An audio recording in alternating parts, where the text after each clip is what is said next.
Hi guys, welcome to my YouTube channel. If you're new here, I'm Candace from This Vivacious Life, where I share gluten-free recipes, baking tips, travel guides, and practical ways to make gluten-free living easier and more delicious.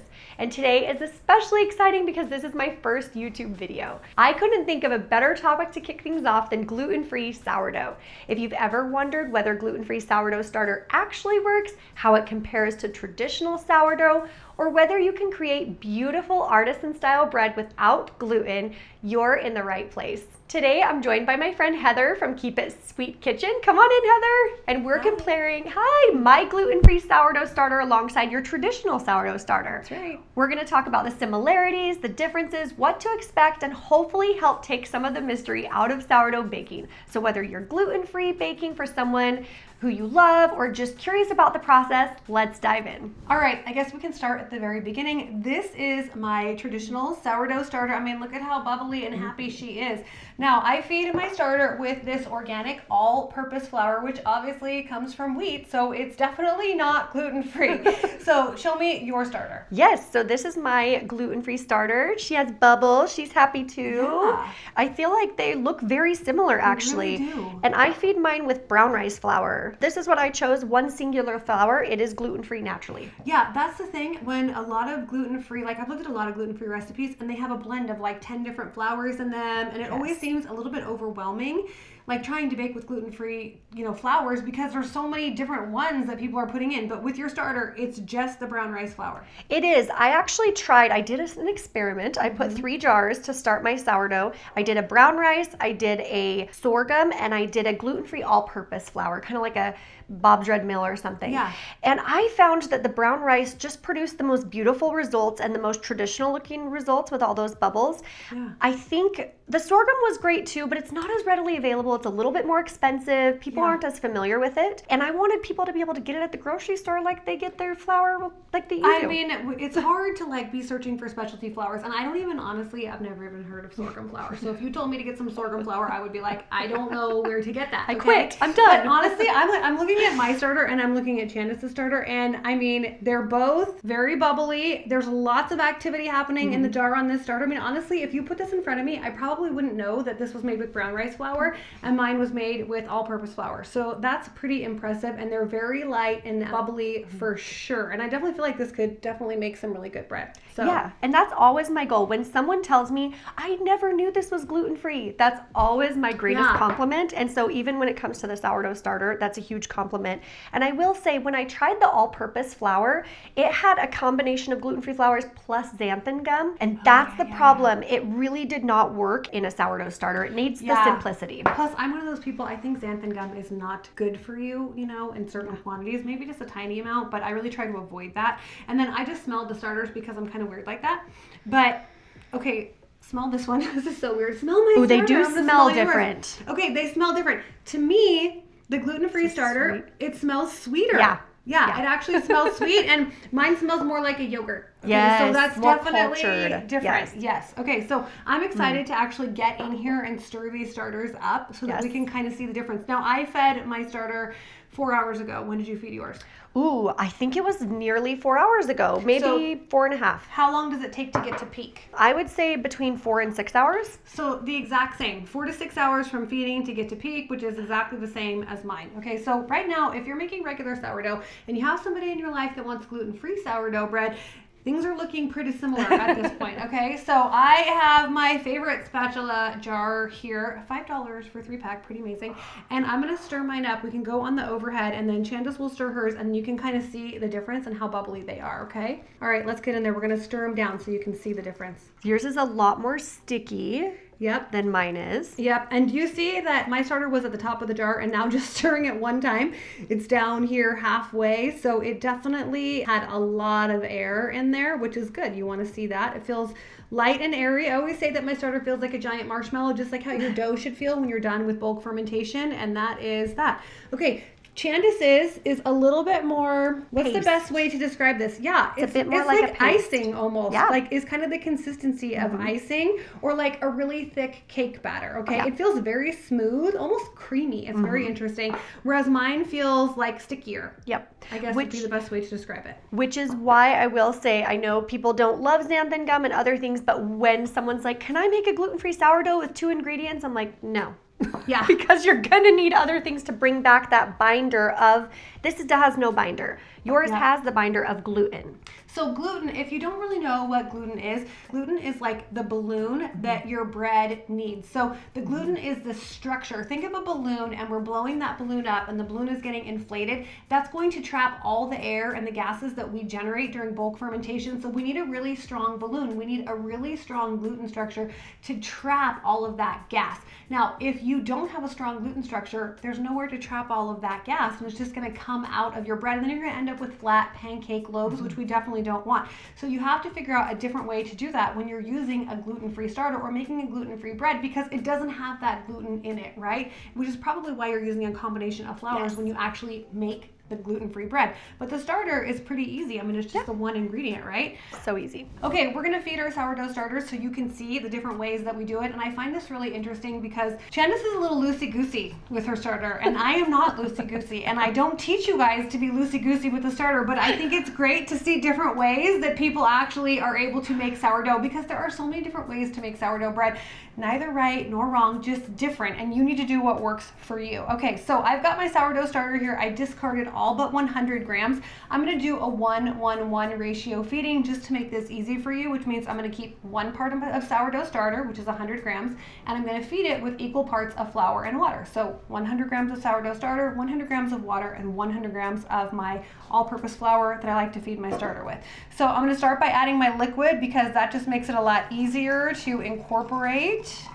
I don't stress if I got like 99 grams of water instead of 100, that's fine. All right, let me just mix this up. You're inspiring me to get a scale and want to be less loosey-goosey. I feel like, I don't know how you can make sourdough without a scale, but Candace is gonna show us that you can because we're gonna do another video where we actually make gluten-free sourdough starter. So we'll be making both of them together, or not sourdough starter, we're gonna make gluten-free sourdough bread so that you can actually see how we do that. Okay, so now I'm just gonna add 100 grams of flour to my jar. I'm gonna try not to spill and make a giant mess, which, you know, could definitely happen over here. And I feel like, am I killing you? No, we're good. It's not gonna go in here. I'm guarding it. We're good. This is like a dangerous thing, okay? No, Which we're is good. another thing. I know a lot of people watch these videos that actually own micro bakeries or are thinking about selling their sourdough starter.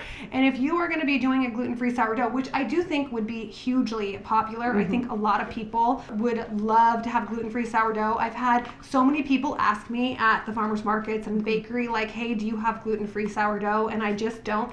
But if you're thinking about doing that, make sure that maybe you make your gluten-free sourdough bread in a different area. You know, if you have multiple places like a pantry and a kitchen, keep the ingredients separate. Like, people with celiac are very, very serious, and rightly so. So you really, if you're gonna do that, need to be very, very careful. Like, we're talking different baking mats and everything. Different jars. Even baking your gluten-free first in the oven instead of having that leftover flour in there. Yes, because that could be really dangerous for someone with celiac. Okay, so I fed my starter. I want you to see the consistency. It's a very, very thick, like a super thick pancake batter, okay? Hardly coming off my spatula here. And that's the consistency that I like with my sourdough starter. It will take about 4 hours to peak. It's probably gonna double and overflow the jar, so I should probably take some of this out. But there you go. That's how I feed my traditional sourdough starter. And now let's see how Candace does it. Do you want the scale? You know what? I want your skill. Let's do this. Let's try it. Okay, I'll do it how I normally do it, but I think you've inspired me moving forward. So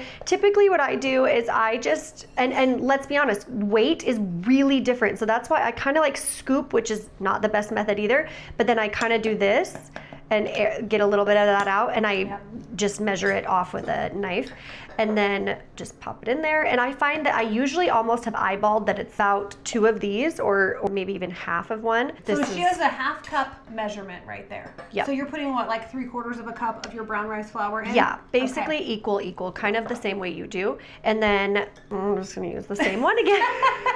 And I know when you're first starting, this doesn't help you, but once you start working with your flours and everything and loving it and seeing it, you feel it. That sounds so hippy dippy, but you can see and be like, oh, yep, she likes that consistency. That's enough flour or that's enough water. But it's true. Measuring is much better way to go. And I will have all of that on my recipes on my website. I will have the measurements correct. It's just with the weight and the volume. Yes, yes, absolutely, so that you can see it Because I know correctly. the people here on the Keep It Sweet Kitchen channel, they have scales. We are scale people. We have transformed into sourdough bakers that use scales. Yes, and you should use a scale for gluten-free baking too. I'm an advocate for the right things, and you'll see that on the recipes. Don't worry. I've gotten to the point, which you have too, and I love you're still using your scale, even though you could probably still eyeball it. So I should probably be a better example of that. But mine, same thing. It's that thick consistency, and that's what I like too. So we can show them side by side and you can see the difference here. Okay, so Candace, is that how you normally would feed it? That's how I feed it. More flour, more water? No, this is exactly how I do it. So we have very different consistency in the starters. I mean, again with the sticky and again with the smooth. Yep, hers is very smooth, kind of like a batter almost, you know, and mine is not really smooth and it feels very sticky. Like, I feel like if I got her starter on my hands, I would be able to wipe it off pretty easily. Literally with a paper towel. Yeah, when I get the starter on my hands, you know that if you've ever made sourdough bread, it's like all over you and it's impossible to get off, okay? So I think hers would be easier to handle. All right, so that's the difference, and we feed sourdough starters exactly the same way, except I'm doing mine by weight and she's doing hers by volume, or by the love of my heart. Yeah, she's measuring with her heart, and I'm having a little heart palpitation thinking about that. But it works for her. I will do better in the future with a scale. No, you should do what works for you, and I tell people that all the time. If you're doing something with your sourdough and it's working really well for you, you need to keep doing that, because if it's working, don't stop. Okay, so that is how we feed our sourdough starters. It's almost identical, and you know, they look a little bit different, but that's to be expected, and in 4 hours, they will have risen, and they'll be nice and bubbly and ready to make some bread. And then they'll look the same again. Yeah. If you're enjoying this video so far, I would love your support. Since this is my first YouTube video, be sure to hit that like button and subscribe to the channel. I have so many gluten-free recipes, baking tutorials, product reviews, travel guides, and kitchen tips planned, and I'd love to have you join me on the journey. And while you're here, tell me in the comments, have you ever made sourdough starter before? And if so, are you team gluten-free or traditional sourdough? Now let's get back to the starters. Okay, I moved my giant bag of flour because I don't want to poison Candace. Thank you. Yes, but okay, how often do you feed your starter? Like, I feed my starter every day. Do you feed it every day? Not even close. Okay. I keep my starter in the fridge until I am ready to use her, and when I'm ready to use her, then I feed her. Otherwise, she just hangs out in the cool of the fridge. So you take her out of the refrigerator, you discard, you feed her. How many times do you have to feed her before she comes back to life and is like ready to party? Once. One time. Okay.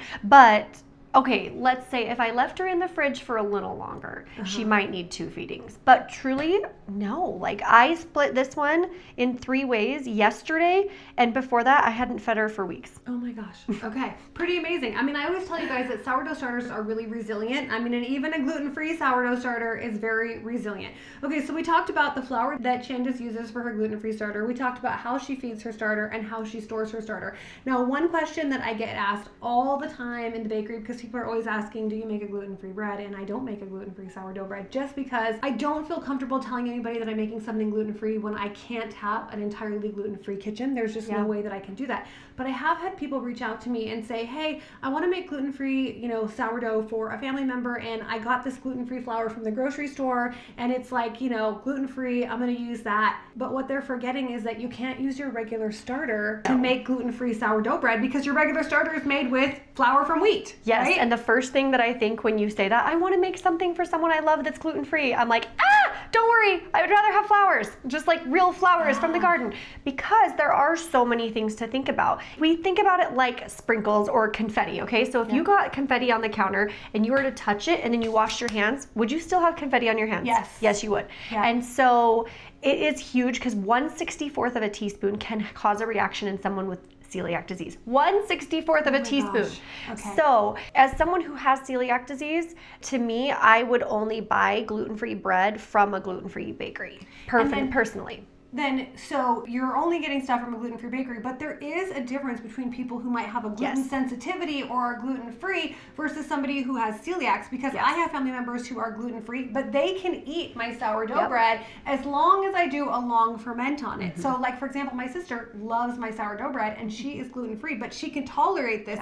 She's not celiac. So there is a difference, right? Absolutely. And each person's gluten sensitivity is very different. And I think each person needs to advocate for themselves on where they're at on that scale, because as we know, sourdough, it reduces the gluten by what, 90%, a significant amount, but with celiac disease, even that is not enough. Got it. Okay, so know who you're baking for, right? And if you do have somebody in your family who you really need to bake gluten-free for, you're going to want to start by making a sourdough starter. Now, do you have instructions on how to make a gluten-free sourdough starter on your website? I do, yeah. Okay, so tell them where they can find that. You can find everything on thisvivaciouslife.com. Okay, so if you go to Candace's website, you'll be able to find her recipe to make a gluten-free starter, which I actually think would be really fun if you did that, if you have your regular starter and then you also start a gluten-free sourdough starter, especially because it seems so easy to maintain. Yes. You could definitely have that. And what a special gift for somebody, maybe not someone who's celiac unless you have a celiac kitchen, but somebody who's gluten-free and you just want to make them a loaf of bread. I mean, honestly, when my sister figured out that she could eat my sourdough bread, I think it was like the happiest day of her life. And now we don't live in the same state and I'm constantly shipping her bread. Okay. So,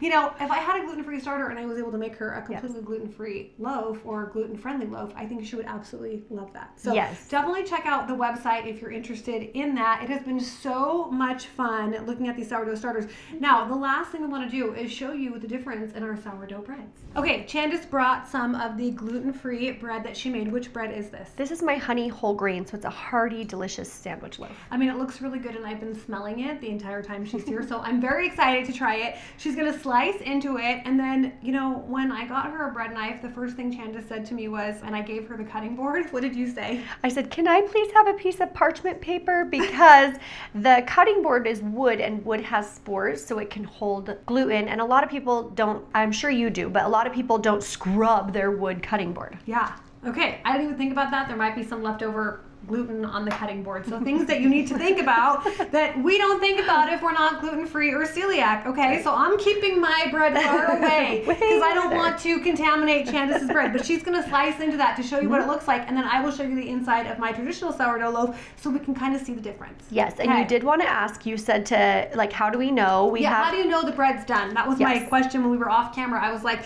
do you bake it until it's 205 degrees Fahrenheit internal temperature like I do? How do you know? So how do you know it's done? Yes, temperature is great, and then obviously once you get a little bit more into it, you can hear that hollow. So she's tapping the bottom and listening for the hollow sound. All right, and it's a beautiful golden brown color. So thank you. So as with anything, I will say that gluten-free bread is always best when you give it a little bit of warmth and lather it in butter. Always. It's not going to be as, the exact same as regular bread, but everything it sure tastes is still better good. Slathered in butter, right? That's I mean, right. come on. Everything tastes better when it's slathered in butter. So here is Candace's loaf. Now let's take a look at the inside of the traditional sourdough. And I think what you're seeing, I'm not going to get mine too close, okay? Yes. Staying away. But I think what you see in the bread is the difference in what gluten actually does, okay? But you can have bread if you're celiac. You just have to make it yourself, and then you can have delicious bread. So I'm really excited. The next time that Candace is on the channel, we're going to be making a traditional sourdough, gluten-free sourdough boule, okay? Instead of the beautiful honey wheat loaf, which I'm really excited to try. But that is kind of the difference between the bread. They're both golden brown. I see some blisters here. I don't see that, but I love that you bake this in a loaf pan because everybody knows I am a fan of sourdough bread in the loaf pan. I think it's perfect for beginners too because it forces the bread to rise up